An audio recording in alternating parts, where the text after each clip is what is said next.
nga pala yung aming pagkain ngayon. And then, kamatis yan. Madaming kamatis. At iniwa-hiwa ko na. And then, tatanggalin ko yung buto. Gagawin kong salad to. Salad na tomato. And then, lalagyan ko ng queso burgos. Yan. Magsasalad tayo dahil summer na. And then, ito rin na pipino. Aparte din siya. Salad with vinegar, sugar, salt, and black pepper. Ang ilalagay ko lang yan, guys. At konting sibuyas. O, diba? Kaya, ito ang aming pagkain ngayon. And then, may chicken ako. Yan. So, and then, ito, naglabas ako ng chicken breast. Ito ang aming pagkain din. Ala plancha lang yan sa kawali, guys. Ganyan, eday buwelta lang sa kawali na super duper mainit at may mantika. And then, ito ay lulutuin natin. Ang tawag namin dito ay ala plancha. Yun. So, grill naman siguro sa English, no? Pero, alam naman natin parang sa kawali lang naman yan ilulutuin. Okay? So, ito lang ang aming pagkain. Siyempre, hiwain ko to, guys. And then, tatanggalin ko yung mga buto-buto para hindi tayo magkaroon ng appendix. Meron tayo appendix, pero kung lalala ang appendix natin, kung hindi rin tayo kumakain ng maayos, kagaya ng mga buto-buto ng kamatis, ay hindi po ito natutunaw, kagaya ng buhok. Halimbawa, kumakain tayo ng mga karne, kagaya ng chicken, and then, baboy, 'di ba? May mga buhok-buhok 'yan or buhok ng tao, minsan nakakakain tayo. Yan po ay hindi natutunaw. So, kaya kailangan para hindi talaga ma-damage ng matindi ang ating appendix, ay kailangan talaga ay maayos yung ating kakainin, guys, para hindi tayo maoperahan, o 'di ba? Yan. And then, syempre, importante na tanggalin natin tong mga buto. At pwede rin naman natin ito mapakinabangan yung mga buto. Linisan natin, ano natin sa salaan, and then linisan natin, and then ilagay natin sa papel na ilagay natin to, and then basain natin ng konti, itiklop natin, and then itago natin ng kaunti, mga ilang araw niyan. Basta lagi niyong babasain, and then ilang araw niyan, meron ng uusbong na dahon-dahon, and then pwede niyo na lang i-change sa inyong lagayan na paplantahan. Yun, diba? May yung ating pagkain ngayon, 'di ba? Nagbigay din ako ng konting konsuelo, 'di ba? So ito na nga, tatanggalin ko na muna yung buto, guys. Pero syempre, sasalain ko yung buto kasi nga ay hindi natin pwedeng itapon dito direktamente kasi baka magbara din yung ating sink.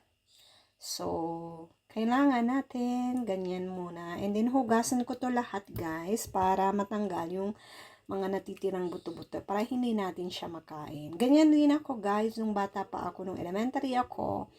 Ito ang pinaka-merienda ko. Grabe, super duper. Araw-araw, hindi ako nagsasawa, guys. Ay, talagang hindi ko tinitigilan yung pagkain. Ganun ako. Kasi sa amin, doon sa aming bayan, ay 'di ba may tindahan kami, yung papa namin ay maraming nagmamahal. Yung mga taga-ibang kabilang dagat ay may mga dala-dala silang mga prutas at saka nagbebenta din sila sa amin ng kanilang produkto, kagaya ng halimbawa panggatong. Binabagsak nila yun sa aming tindahan sa papa ko. In-offer yun para bilhin ng papa ko. And then, syempre, yung iba, ang gusto nilang palit ay bibili sila sa tindahan namin ng kanilang mga produkto din na gusto nilang ibenta, or halimbawa nagtitinda sila sa bayan din nila dun sa kabilang dagat, ay namimili sila sa amin. And then, yung mga produkto na iba ay nireregalo nila sa amin. Kagaya ng kamatis na malalaki, and then Chico, Atis. Nako guys, grabe, super duper ng mga bata kami. Sawang-sawa kami, balinghoy, kamote, yung mga produktong ganyan. Nako, sawang-sawa kami ng mga bata pa kami kasi nga ay nireregaluhin din ng papa namin pag Domingo. Naku, bagsakan ng mga tao dun sa bayan namin.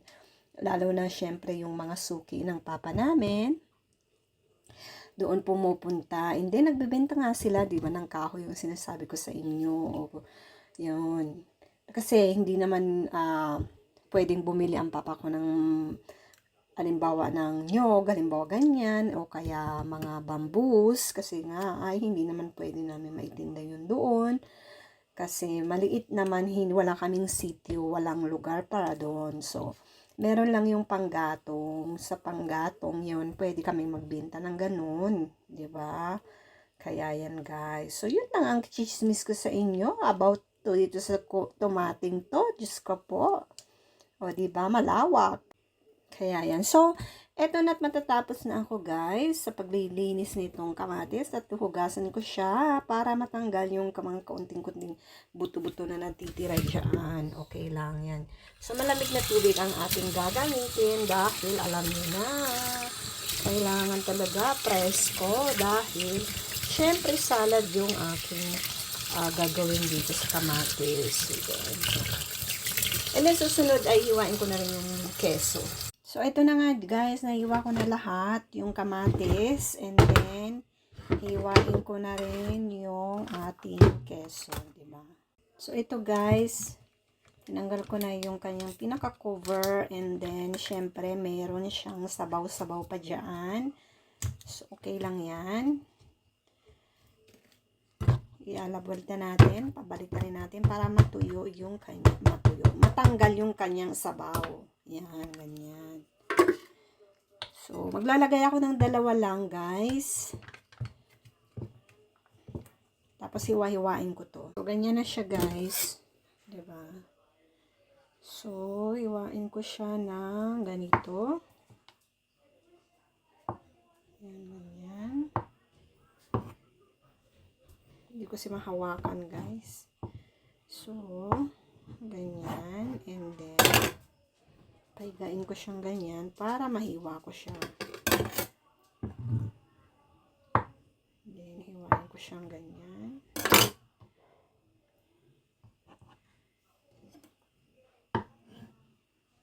Yan. Tapos, ilagay ko siya dito. Yan. Tapos, lalagyan ko siya ng sauce mamaya. Lagyan natin siya ng sauce na olive oil with vinegar and salt. Yan.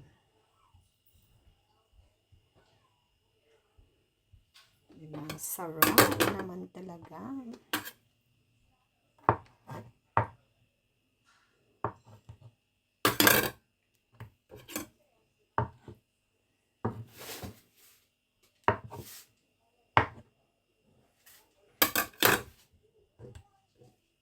So, yan na guys. So, mamaya lalagyan natin siya ng sauce pag malapit na kaming kumain. So, ito na yung pitsuga guys. Nahiwa-hiwa ko na siya. So, lalagyan ko siya ng paminta. And then, powdered na bawang.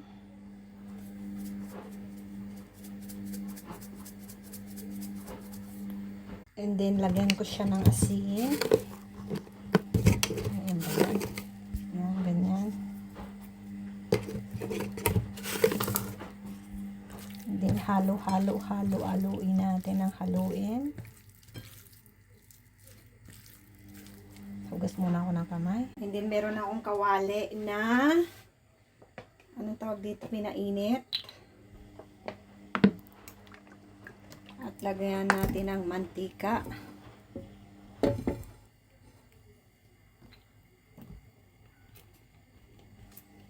Yan, nilagyan ko na ng mantika guys, yung kawali na mainit.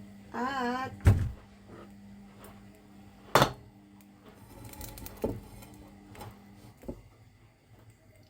syempre, ilalagay ko na yung aking pichuga. Ayan. Na super duper mainit, ha?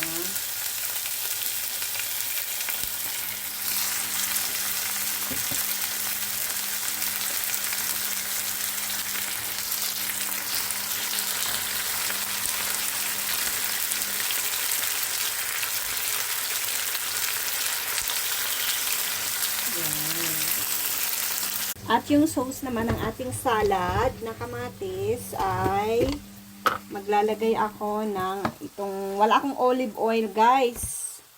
So ito na lang na mantika na normal. So lagayan natin dito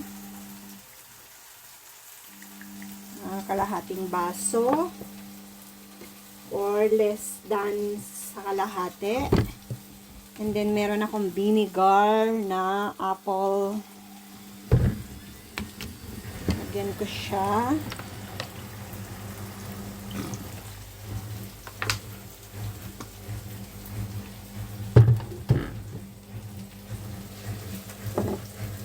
And then asin, ganyan, isang kutsarita.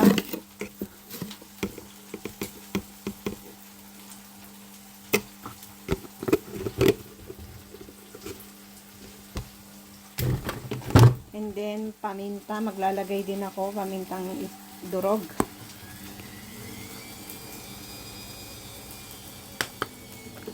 And then, maglalagay para gumanda ang inyong kutis.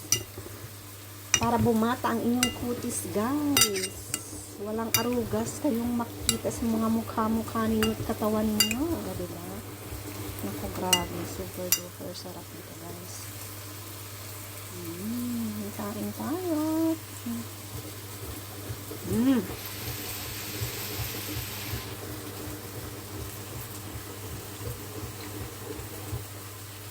Kesyo. Grabing sarap. Super duper.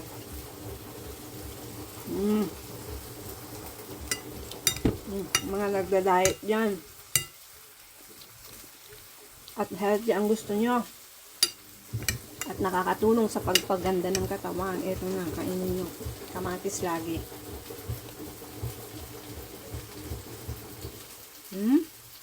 Sarap. Ito na nga guys. At hanguin ko na siya para makakain na rin ako. So guys, ito na ang aking pagkain. Grabing sarap. O, kain tayo.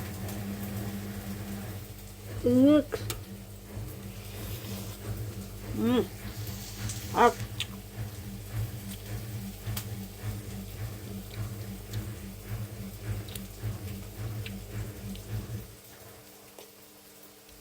What?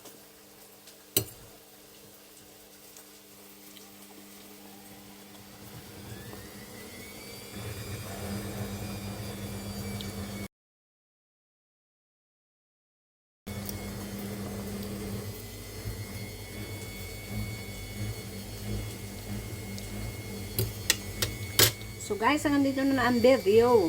At maraming salamat sa inyong pagmamahal at pagyakap. At sa mga silent viewers din, salamat din po. At lagi ko nga sinasabi, kapag lalabas ng bahay, dalhin pa rin natin sa Miss Pasensya para buhay lagi masaya. Yung washing machine ko guys, maingay. Harap, grabe.